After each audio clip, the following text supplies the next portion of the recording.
गुज़िश्ता रोज deputy commissioner बखर मोहम्मद अशरफ ने DHQ अस्पताल बखर का दौरा किया। मुख्तलिफ वार्ड्स का मुआयना करते हुए मरीजों से मुलाकात की और फराहम करदा हेल्थ सर्विसेज का मौके पर जायजा लिया। रिपोर्ट M सईद बशारती और आप देख रहे हैं आज तक।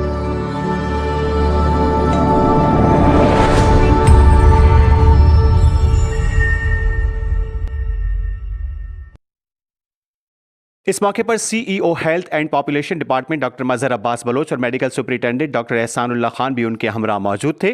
डिप्टी कमिश्नर ने मुख्तलिफ वार्ड्स का मुआयना करते हुए मरीजों से मुलाकात की और फराहम करदा हेल्थ सर्विसेज का मौके पर जायजा लिया।